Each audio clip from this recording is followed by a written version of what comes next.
로마서 7장 1절로 13절이 되겠습니다. 신약 성경 247쪽입니다. 합독하도록 하겠습니다.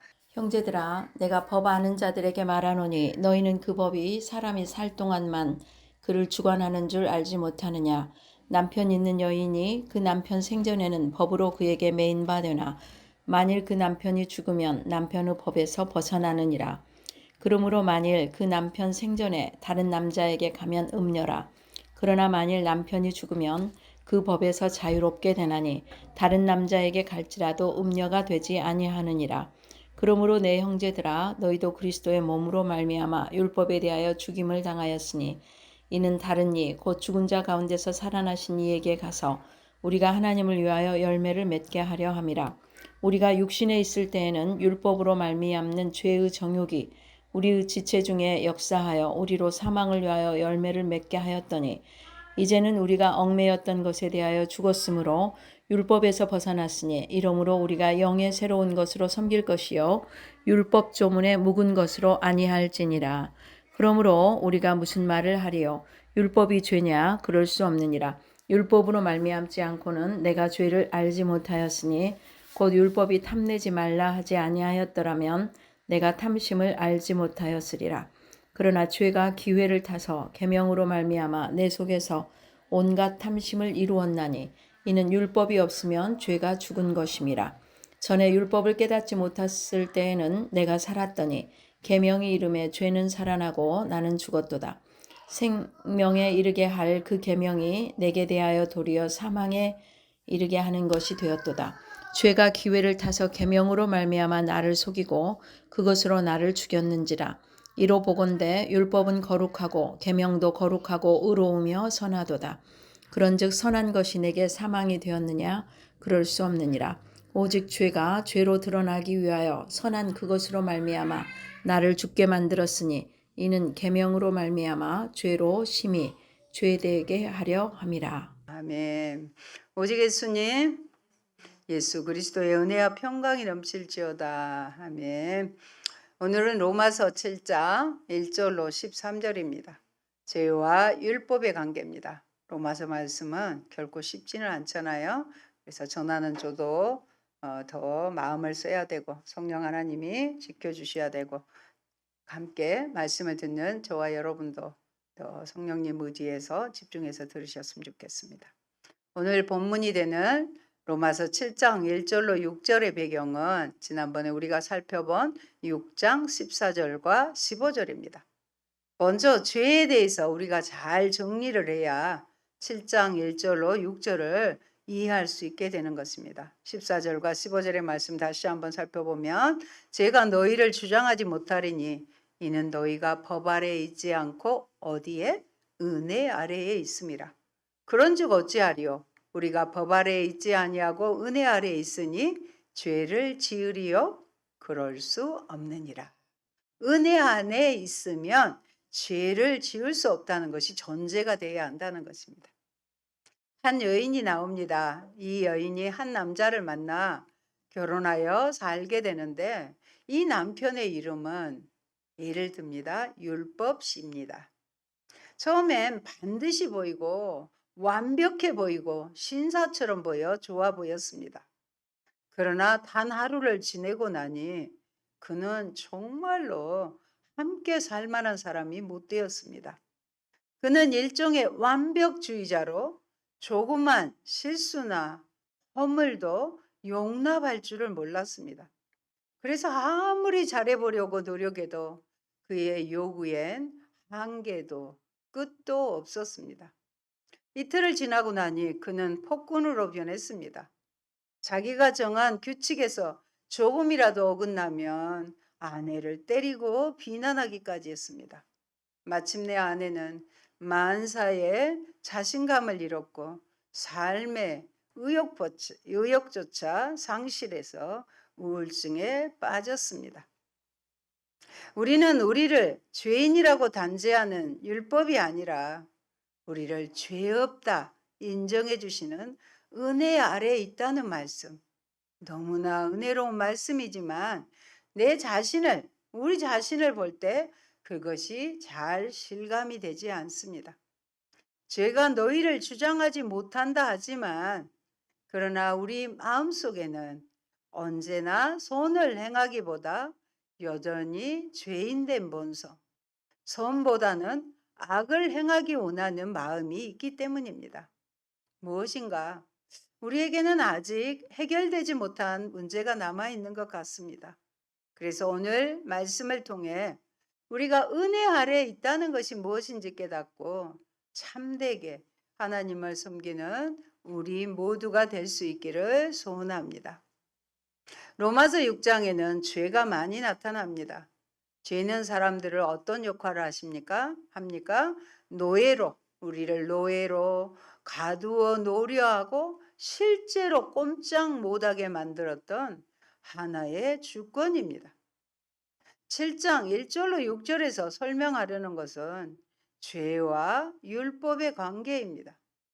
율법이라는 단어가 7장에서 8장 초반부까지 무려 율법이라는 단어가요 35번이나 언급되고 있습니다. 여기에서 바울은 성도와 율법의 관계, 또 율법에 대한 어떤 오해가 있었는지, 그리고 율법의 역할에 대해서 상세하게 다루고 있습니다. 그런 내용으로 말씀을 드리려고 합니다. 첫째, 율법으로부터의 자유입니다. 다른 말로 죄로부터의 자유입니다.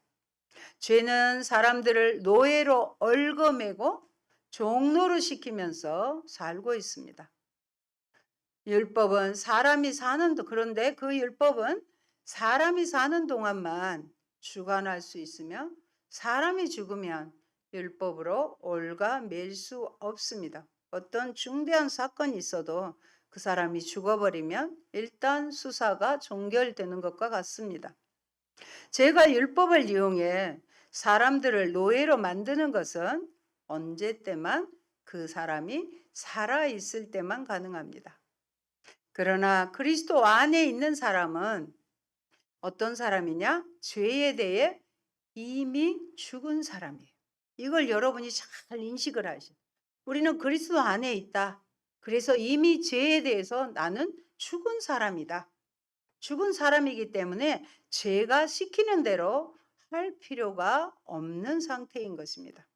그래서 이제 율법에 대해서도 우리는 끌려다닐 필요가 없습니다.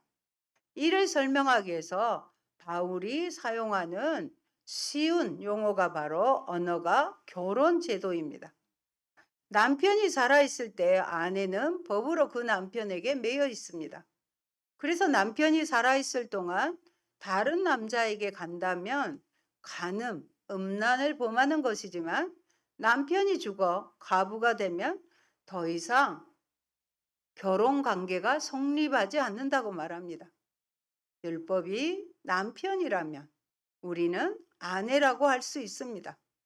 결혼의 계약이 깨지려면 율법이 죽거나 우리가 죽어야 합니다. 그런데 율법은 죽지 않지요. 그래서 우리가 죽어야만 결혼 계약이 끝나는 것입니다. 비밀은 여기에 있어요. 누가 죽어야? 우리가 죽어야만 결혼 계약이 끝나는 것입니다. 여러분, 법은 산 자에게만 효력을 발휘하는 것입니다. 반대로 죽음은 법의 효력을 무력화시키고 무효로 만듭니다. 율법은 법 아래 사는 사람을 속박하고 법을 어기는 사람을 정죄합니다. 그런데 로마서는 우리가 율법의 속박에서 벗어나게 되었다고 계속해서 말하고 있습니다. 어떻게 된 것일까요? 그렇습니다. 우리가 죽어서 율법의 속박을 벗어나게 된 것입니다. 원래는 내가 죽어야 하는데 내가 죽었으면 확실히 죽은지 알겠죠. 그런데 내가 죽은 게 아니라 나 대신 예수 그리스도께서 아낌없이 목숨을 대신 내어주심으로 우리는 죽고 결혼 계약은 깨졌으며 우리를 올가매던 율법의 지배도 끝나게 된 것입니다. 독생자 예수 그리스도를 희생시키셨습니다. 우리가 그의 죽으심과 합하여 세례를 받을 때에 우리는 그와 함께 죽은 것입니다. 예수를 믿고 세례를 받을 때 우리는 함께 예수와 함께 죽은 것입니다. 예수와 함께 죽고 예수와 함께 살아남으로 우리는 이제 율법의 속박에서 벗어나게 되었습니다. 우리는 더 이상 율법의 지배를 당하지 않습니다. 오늘 본문의 4절의 말씀입니다. 그러므로 같이 보십시다. 소리내서 내 형제들아 너희도 그리스도의 몸으로 말미암아 율법에 대하여 죽임을 당하였으니 이는 다른 이 곧 죽은 자 가운데서 살아나신 이에게 가서 우리가 하나님을 위하여 열매를 맺게 하려 함이니라. 아멘. 우리가 율법에 대해서 죽었다는 거예요. 그런데 다시 살아나신 이에게 우리가 다시 살아난 이유는 뭐냐? 하나님을 위하여 열매를 맺기 위함이라는 것입니다. 하나님이 우리를 율법의 속량에서 벗어나게 하신 이유는 우리가 하나님을 위한 의의 열매, 생명의 열매를 맺게 하기 위함입니다. 율법 아래에 있는 자들은 의의 열매, 생명의 열매를 맺지 못합니다. 율법으로 말미암는 죄의 정욕이 우리로 충동질하여 사망을 위한 열매를 맺게 하기 때문입니다. 율법의 한계는 분명합니다. 율법은 죄를 정하고 죄가 무엇인지 깨닫게 합니다. 그래서 우리가 죄인임을 깨닫게 하는 것입니다. 우리가 전에는 하나님께 불순종함으로 인해 죄와 법적인 관계에 있었습니다. 마치 결혼한 관계하고 같습니다. 죄에 속해 제가 원하는 대로 순종하며 살아야 했습니다. 그러나 예수 그리스도께서 죄값을 치르시고 우리를 구해 주신 후에 우리는 그 관점에서 벗어날 수 있었습니다. 죄값을 다 빚을 청산하신 거예요. 그러므로 우리가 죄에 대하여 죽은 자들이라는 의미는 더 이상 죄와 아무런 관계도 없다는 것입니다. 우리는 죄와 아무런 관계가 없다는 거예요. 더 이상 죄에 얽매여 있지 않지만 아직 문제가 되는 것이 율법과의 관계입니다. 이 중간에 끼어 있는 율법을 어떻게 할 것인가요? 율법 자체가 악은 아니지만 율법이 죄에 이용당했습니다.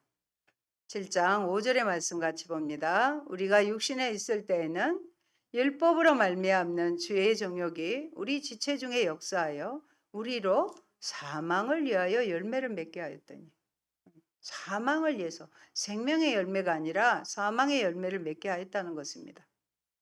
바울이 주장하는 것은 우리가 더 이상 이제는 율법에 대해서도 얽매여 있을 필요가 없다는 것입니다. 이 율법의 시대가 그리스도의 죽음, 그리스도의 부활과 함께 끝이 났기 때문입니다.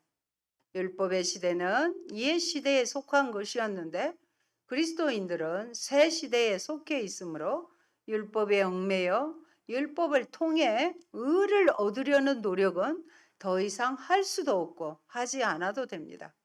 그러므로 더 이상 율법이 우리를 구속하지 못합니다. 우리가 율법에 얽매여 있을 때 죄의 종노릇하며 맺었던 열매가 있습니다.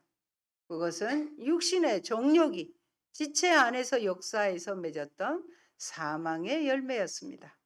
그러나 더 이상 율법이 죄의 정욕을 통해 우리를 얽매지 못합니다. 죄에 대한 죽음은 결국 율법의 정죄에 대한 죽음을 의미하기 때문에 그렇습니다. 여러분, 예수 그리스도께서 허락하신 새로운 차원의 복음의 종교는 더 이상 율법에 얽매여 이것을 해야 하고 되게 쉽게면 그러잖아요. 하라 하지 말라로 되어 있는데 저것을 하지 말아야 하는 차원에서 이해될 수 있는 종교가 아닙니다.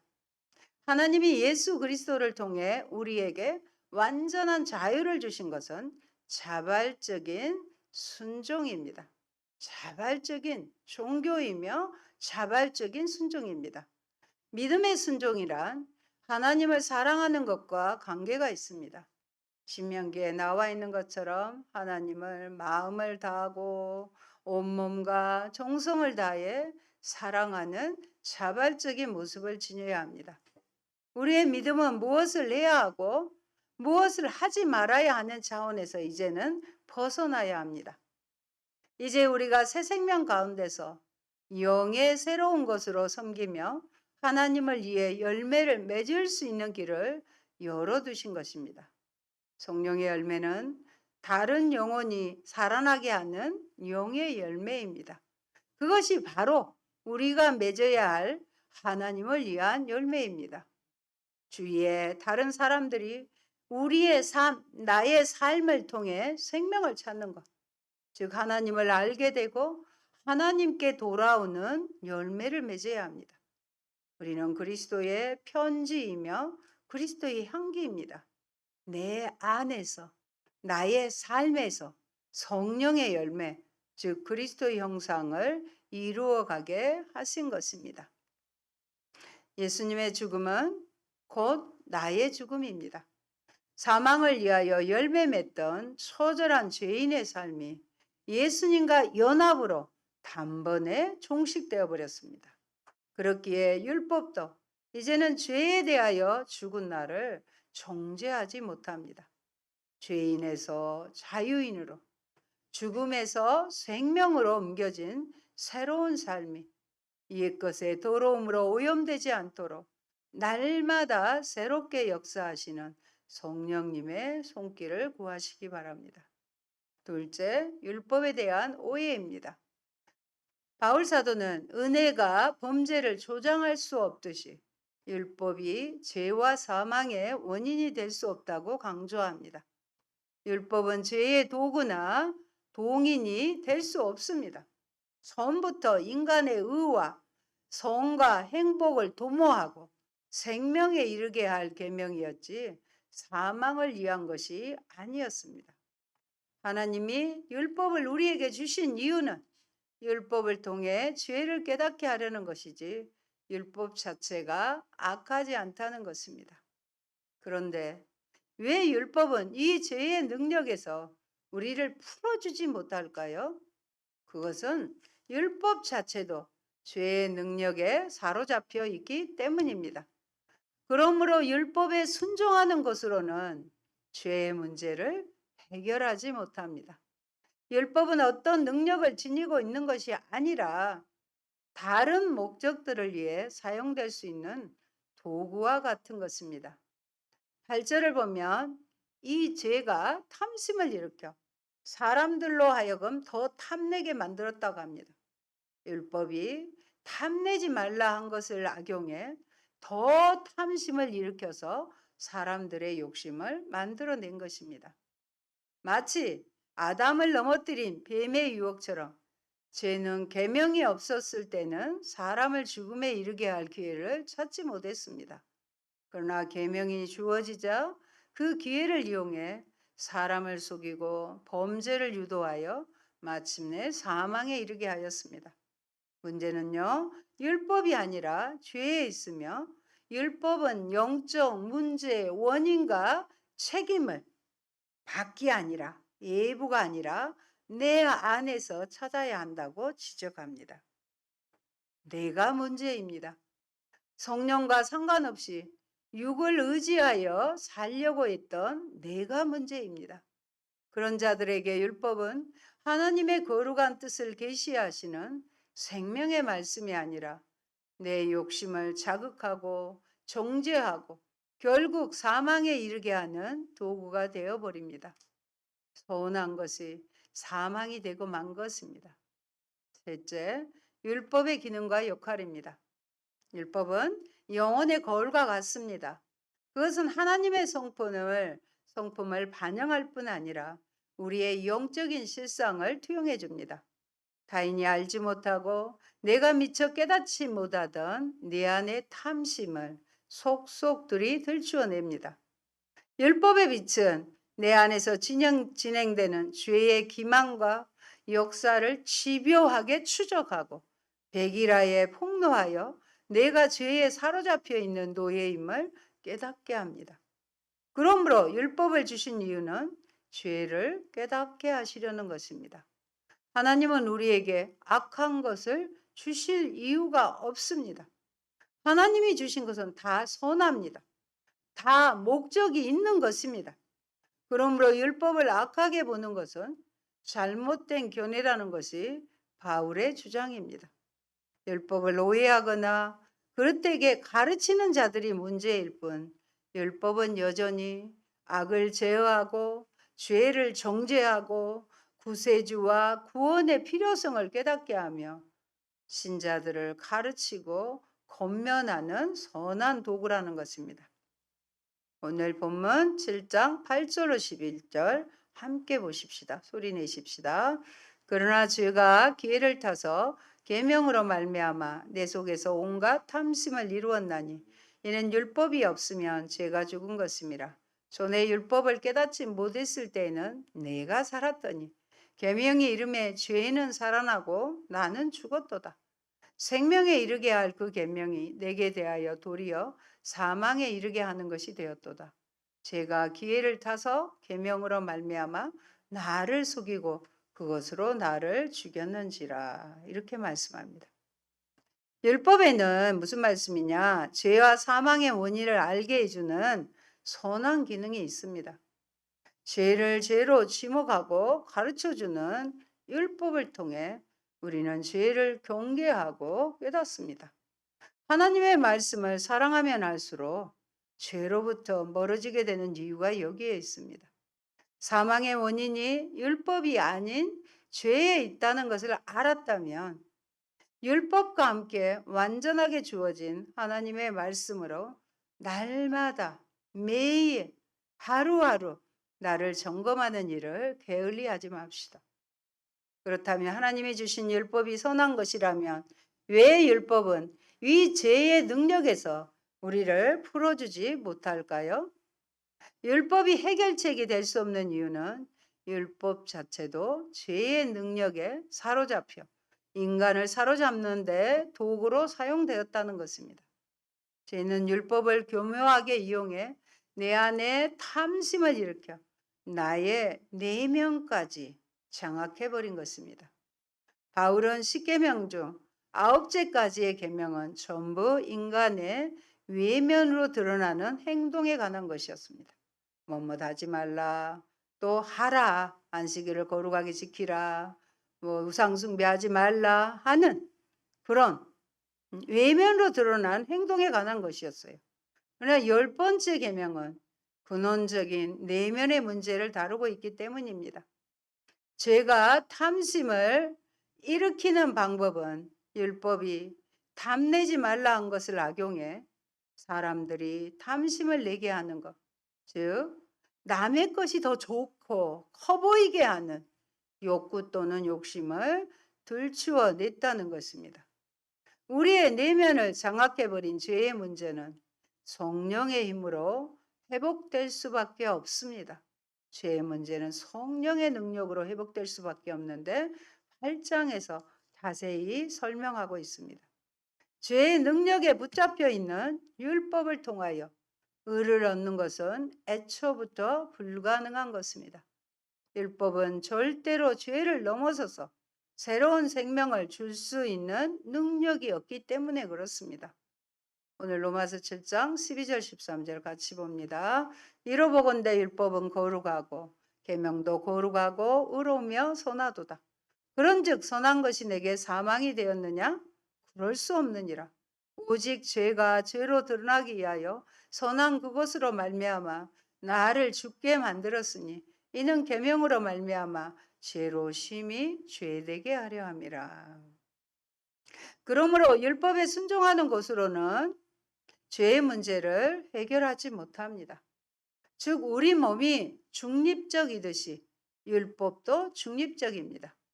율법도 죄라는 악한 능력이 사용하면 사람들을 올가매어 노예 상태로 만들어 버릴 수 있습니다. 반면에 그리스도인들이 율법을 새로운 관점에서 새롭게 해석해서 사용하게 되면 죄를 풀어주고 자유함을 느낄 수 있게 하여 하나님의 은혜를 체험할 수 있는 율법으로 사용될 수 있습니다. 율법 자체는 선한 것이고 중립적인 것입니다. 율법은 어떤 능력을 지니고 있는 것이 아니라 다른 목적들을 위해 사용될 수 있는 도구 같은 것입니다.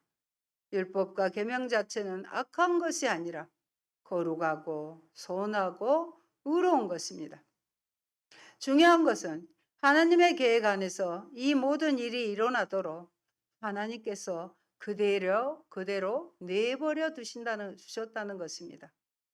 죄가 죄로 드러나게 하기 위해 그렇게 하셨고, 죄가 그 정체를 드러내었을 때 죄의 문제를 해결하신 것입니다. 그 죄는 하나님을 반대하는 다른 주권의 형태로 그 모습을 드러낸 것이며, 하나님은 예수 그리스도의 십자가를 통해 죄의 문제를 결정적으로 해결하신 것입니다. 십자가에서 죄의 문제를 따라합시다. 단번에, 영원히, 단번에, 영원히 해결하신 것입니다. 죄가 있는 곳에 은혜가 더욱 넘쳤다는 바울의 선언은 십자가를 가리키고 있습니다. 십자가에서 은혜의 능력은 죄의 능력을 삼켜버렸던 것입니다. 여러분, 죄는 하나님이 주신 율법을 지키지 못하게 하는 악의 능력입니다. 율법을 통해 인간을 노예 삼아 주인 노릇하고 있었습니다.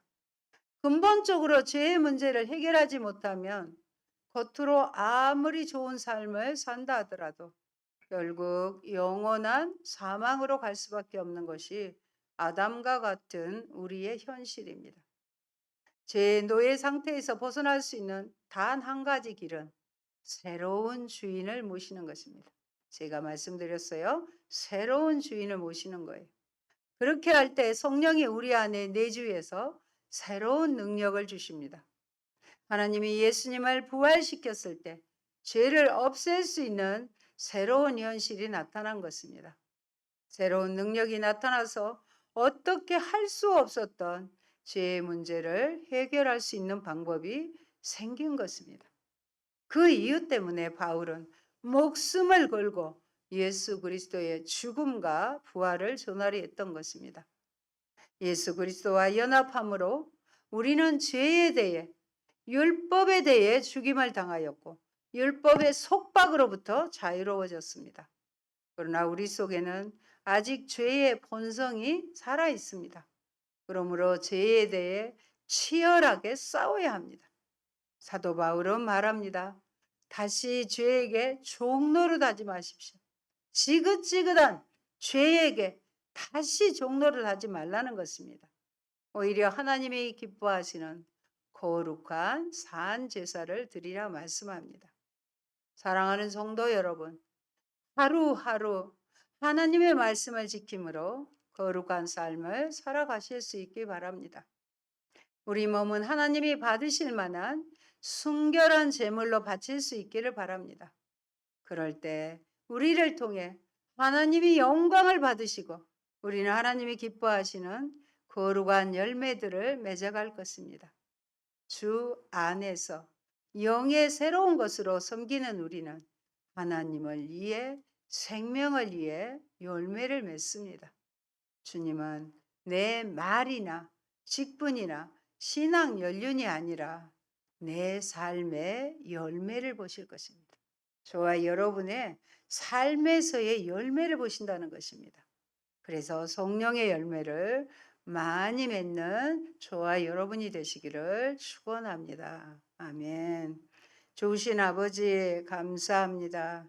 하나님, 우리가 죄에 대해서는 이미 죽은 자임을 다시금 말씀하여 주시고 그 죄의 문제를 아버지 우리는 어쩔 수 없는 율법에 의해서 정죄되고 속박을 받을 수밖에 없었지만 새로운 예수 그리스도로 인하여 죄값을 치르시고 우리를 다시 은혜의 자리로 이끌어 가셨음을 감사합니다.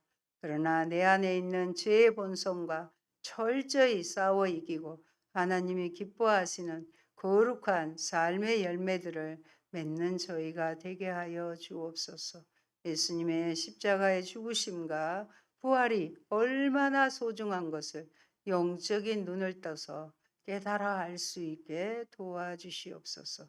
이제는 하나님이 원하시는 의의 열매, 생명의 열매, 삶의 열매를 맺어서 많은 이들이 믿는 나를 보고 하나님께 나아오는 복된 자리에 있게 하옵소서.